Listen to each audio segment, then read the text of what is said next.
আসসালামু আলাইকুম বন্ধুরা, কেমন আছো বন্ধুরা সবাই তোমরা? বন্ধুরা, আজকে আমি ফুচকা বাড়িতেই বানাবো। বাজারে খাওয়া ফুচকাগুলো খেতে নেই, সেই জন্য আমি বাড়িতেই ফুচকা বানাবো। এখানে দেখো বন্ধুরা, আমি একটা কড়াইতে সয়াবিন তেল দিয়ে তাতে ফুচকাগুলো আমি ভেজে নিচ্ছি।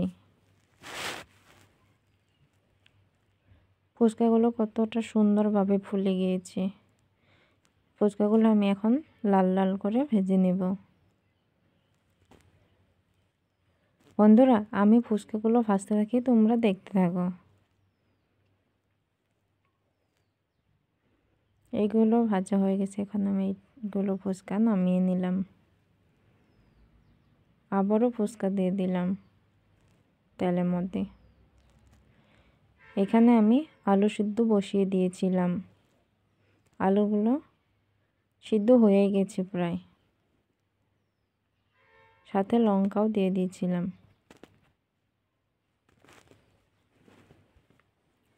এবার দেখো বন্ধুরা, আমার সবগুলো ফুচকা ভাজা হয়ে গেছে লাল লাল করে। এই বাটিতে এখন আমি তেঁতুল ভিজিয়ে রাখবো ফুচকার টক টক পানি বানানোর জন্য। এখানে আমি ধনিয়ার পাতা, কাঁচা লঙ্কা, লেবু নিয়ে নিচ্ছি।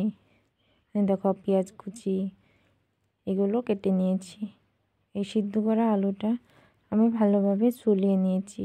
এখানে কাঁচা লঙ্কা, পেঁয়াজ কুচি, ধনিয়া পাতার কুচি, স্বাদ মতো লবণ আর সরষের তেল দিয়ে ভালো করে মেখে নেব।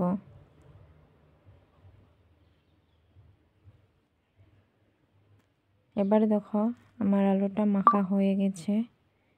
এখানে আমি ফুচকার টক জল বানানোর জন্য আমি এক বাটি জল নিয়ে নিয়েছি। তাতে আমি লেবুর রস দিয়ে দিছি। যে যতটা টক পছন্দ করো তে ততটাই লেবুর রস দিয়ে নিবে। আমি অনেকটা পছন্দ, তার জন্য অনেকটা আমি লেবুর রস দিয়ে দিচ্ছি। এখানে পেঁয়াজ কুচি দিয়ে দিলাম। এবার লঙ্কা কুচি দিয়ে দিব। এবার ধনে কুচি দিয়ে দিব। এবার স্বাদ মতো লবণ দিয়ে দিব।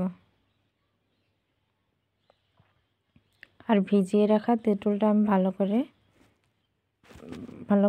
তেঁতুল থেকে রস বের করে নিয়েছি। এই তেঁতুলের পানিটা আমি এখানে দিয়ে দিব। এটা ভালো করে মিক্স করে নেব।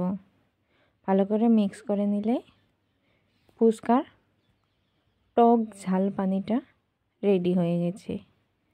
এবার আমি ফুচকা, আলু মাখা আর টক ঝাল পানিটা একসাথে নিয়ে নিচ্ছি। এবার ভালো করে বসে জমিয়ে ফুচকা খাবো। এই দেখো বন্ধুরা, এবার ফুচকাটা ভেঙে নিয়ে ওর ভিতরে আলু দিয়ে দিচ্ছি। এবার টক ঝাল পানিটা দিয়ে দিচ্ছি। পুরা জমিয়ে খেয়েছি, খেতে কিন্তু খুব দারুণ হয়েছিল। তোমরা এভাবে সবাই ঘরে বসে ফুচকা বানিয়ে খাও।